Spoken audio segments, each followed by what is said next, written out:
விவாஸ் welcome Madras auto rickshaw நண்பர்களுக்கு. சரிங்களா? இப்போ வந்து என்னோட மனைவி என்ன பண்ணியிருக்காங்க, இந்த ப்ராடக்ட் வந்து இன்ஸ்டால்மெண்ட்டில் வாங்கியிருக்காங்க. என்ன ப்ராடக்ட்னு கேட்டிங்கன்னா, இதில் வந்து கேக் செய்யலாமா பாருங்கள். இந்த ப்ராடக்ட் தான் அது.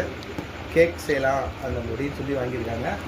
ஸோ வாங்கின ப்ராடக்ட் என்ன பிரச்சனைன்னு கேட்டிங்கன்னா, ஒர்க் ஆகலை. ரிப்பேர் ஆன ப்ராடக்டை நம்மக்கிட்ட ஃபேக்காக அமைச்சிருக்காங்க. சரிங்களா? இப்போது இது என்ன ஒர்க் ஆகலன்றதை நம்ம பார்த்துருவோமா? சரி, இப்போ நம்ம வந்து ஃப்ளக் போட்டாச்சு. சரிங்களா? இதுக்கு வந்து இந்த மாதிரி ஒரு இது கொடுத்துருக்காங்க, அந்த மிக்ஸி மாதிரி சுத்தம் போல இருக்குது. இதில் வந்து எப்படின்னு கேட்டிங்கன்னா, இதை ஃபிட் பண்ணோம். ஃபிட் பண்ணிட்டு பண்ணியாச்சு. இங்கே பார்த்தீங்கன்னா சாரி, இங்கே வந்து நம்ம ஃபஸ்ட்டு ஆன் பண்ணிடுவோம். ஆன் பண்ணியாச்சு. இங்கே வந்து ஆன்ற ஆப்ஷன்ஸ் இருக்கும். இதை வந்து இன்னும் ஒர்க் ஆகலை. செகண்டு ஒர்க் ஆகலை.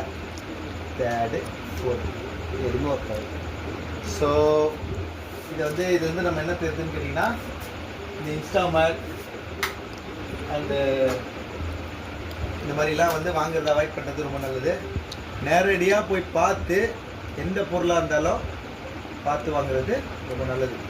என் மனைவி ஏமாந்துருக்காங்க.